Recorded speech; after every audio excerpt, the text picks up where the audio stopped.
Hey guys, and welcome back to episode number 9 of the Celtic FC career mode. I know it's been like a week since I released the last one, and I've been too busy streaming the Western Sydney Wanderers career, so I've actually been loving doing that. So first things first, getting into today's games in March. We have the quarterfinal game in the Scottish Cup versus St. Mirren. Then we have a away game versus Livingston. Then we have a home game versus St. Mirren. Then we go to the round of 16 versus St. Etienne. Then we have an away game at Ibrox with Rangers. And then we have the return leg versus St. Etienne. Today's games, we're probably going to sim the first 3. We are going to do a highlight for the first round game. And then we're going to play the Rangers as normal. And then probably do another highlight or probably just a regular game in the return leg. And for player of the month, it is Usane Edouard once again, +4 rating in his stats. He had a hell of a month and led us to a couple of victories, so Usane Edouard is the player of the month for February. Alright, so I have found a little glitch in this game. When you go to sim a game, it does not put out your second team if you have the second team as the first team. You really have to go and change the first team every time. So that is awesome. So we're going to roll with the first team in this game. Hopefully they can pick up the victory. And yeah, it's kind of annoying actually. We do pick up a 4-0 victory. Forrest scores 2, Elianusi scores 1, and Edouard scores 1 as well. And we move on to the next round of the Scottish Cup. Alright, so the next game versus Livingston is also an away game. And we are having to roll out the first team again. Or I have to go in and change all the players once again, so hopefully they can pick up the victory. We are only 2 points ahead of Rangers currently, and the table is tight. We do pick up a 3-1 victory. Taylor scores, and Elianusi scores for his 4th goal. And the next game versus St. Mirren, we do roll out the reserve team. I had to literally go in and change my first team 100% around, so now I'm going to have to change it after for this shit to work. It was actually very annoying. So hopefully they can pick up the win versus St. Mirren. We did beat them 4-0 last time we played them in the Scottish Cup. We do pick up a 4-1 victory. Bolognoli scores. Rogic scores after crying about playing time. Scott Sinclair scores a brace. And not too bad. The team is starting to roll once again. Alright, so this will be the starting team we roll out. Morris will be coming in on for the wing for Elianusi in this game. That's really the only change. Ayer is coming back into the team. Julian and Ayer will both be starting next to each other, so hopefully the pairing is back to what it was before Ayer get hurt. And yeah, let's go to France and kick some ass. Alright, jumping straight into the highlights. We are in the 39th minute, and Fraser Forrester comes out and makes a huge save. Game is still 0-0. The game was a little very defensive actually. The game was 0-0 for a while, but Forrester makes a great save right there. No less than 3 to 4 minutes later, they have another player that takes a awful shot. Leaves Julian out to dry with the turn. Takes a terrible shot. Didn't even hit the side netting. It was off so bad. I don't know why it was even highlights. And then off of a corner, we have Julian coming in. Gets up, and it is just way over the bar actually. Should have been put on target. Beat everybody in the air. Keeper went for the punch. Completely missed it. Julian gets to head to it, but it's over the bar. Then in the 62nd minute, Edouard with some fancy footwork there, gets a shot off, and Ruffier somehow gets a freaking hand to it. Somehow. That was the whole game. Their goalkeeper making awesome saves and us not able to get chances off. And here in the 84th, Scott Sinclair, the substitute, comes on, drives it deep into the box, and skies it over the bar once again. That was our finishing pretty much for the whole game, like I said. And it was very freaking awful. Ruffier literally had nothing to do there. Somehow, we were peppering them for this whole 4 minutes of stoppage time we had. James Forrest gets a shot off into the back of the net in the 95th minute of 2 minutes of stoppage time and pretty much secures the win for us. It was literally right after he kicked it off, it was game. James Forrest with the huge goal to give us a 1-goal advantage going into the home leg.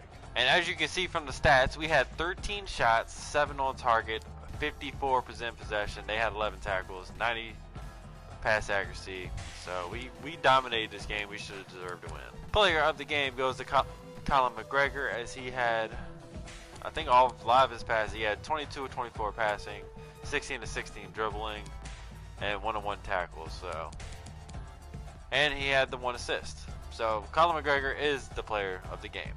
All right, coming to this Old Firm derby, we are running the reserve team as the starters really just played 3 days ago, so they do need some rest. Because in 3 more days, the other leg for the St. Etienne head game is around. So we are gonna have to run the reserves. We're still 2 points ahead of Rangers in first place. They are in second, obviously, but a win or draw here would actually do us better. But hopefully, we're going for the win in Old Firm derby. Let's get into this game. So the real question in this game will be will be the new heroes for Celtic in this game, as we are running the reserve side. So hopefully we can do something, because I'm kind of actually scared for this game running the reserve side. Jermaine Defoe gets the game underway.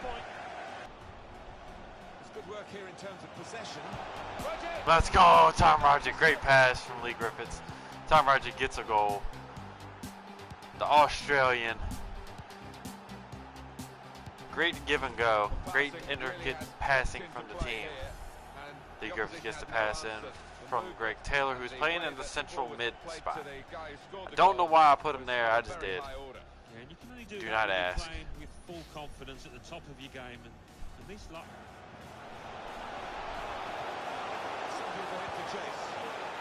And they get the goal literally right after kickoff. Right after kickoff, they get the ball. They get the goal. Of course, EA. Of course. And we head into halftime, 1-1 over with Rangers. Not the half I wanted to happen, but it kind of happened. And we get the second half underway. Made 2 changes. Morris is coming off for Elianusi.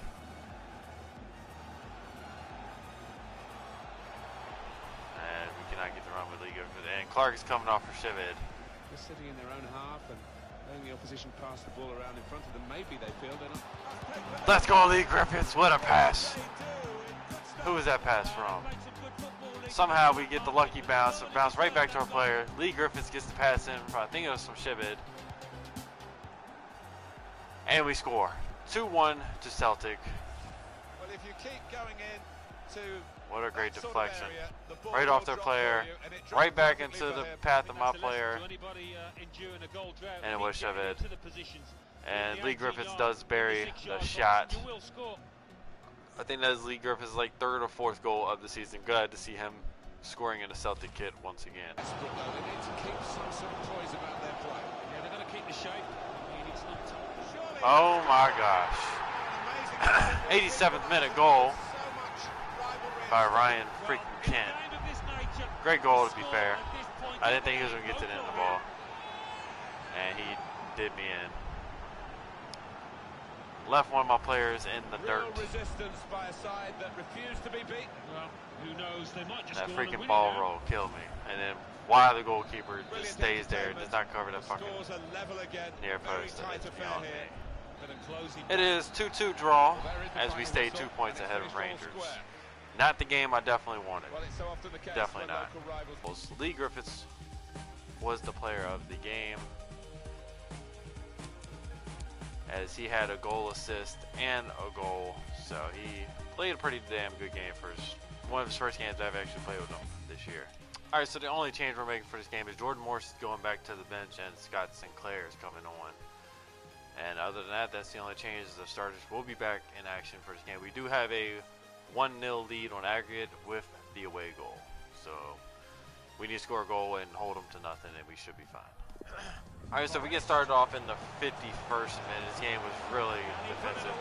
Christie has a shot off the post, which was a lot. This new patch is absolutely crap, I think.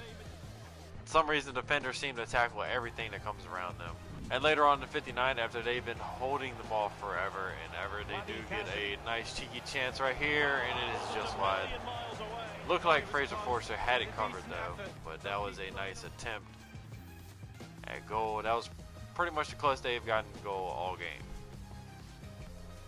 And there's the ball, and it goes just barely wide, almost hits that upper corner. Coming to 6-7, Scott Sinclair has a break and absolutely fumbles it right at the keeper. Couldn't pick a direction. I moved it to the middle to make the keeper stay central, and I kick it straight to him. That was our golden chance right there to go up 1-0. But have no fear, Edouard is here. The 1-2 puts us in the lead, 1-0 on the day, and that's how the game went. This is the 90th minute, 2-0 on aggregate, and we are advancing to the next round of the Europa League. Let's go, boys.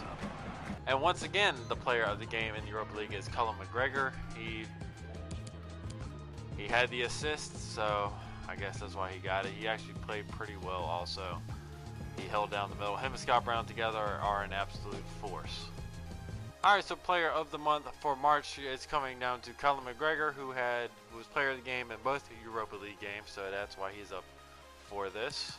James Forrest for scoring the goal in Europa League that put us up 1-0 over Etihad, so that's why he's also in this running. And once again, Edouard for scoring. I think he had 3 goals in this episode. Majority of them were Sam. I only scored 1 with him today. But those are the 3 up for player of the month. I'm pretty sure Cullen McGregor is going to get his first player of the month, so hopefully that works out for him. Coming down to the quarterfinals of the Europa League, we have RSD Espanyol, PSV face Wolves, Ajax play Frankfurt, Inter play Manchester United. So there's a lot of good teams left. I think us and PSV and Ajax are all the small teams that are left. So yeah, the rest of the teams are from big leagues. Hopefully we can get past Espanyol, and hopefully we can. I want Manchester United. I want to play Manchester United. I kind of hope we drew them in the quarterfinals, but that didn't happen. But we're only a couple games away from the final, so hopefully we can get there and win this. But anyway, that will be it for today's episode. Episode 9 wasn't a very long one. A lot of highlight videos, I know, in the one shitty game versus Rangers, but it is what it is. But thank y'all for watching. I will see y'all again later. Y'all have a good one.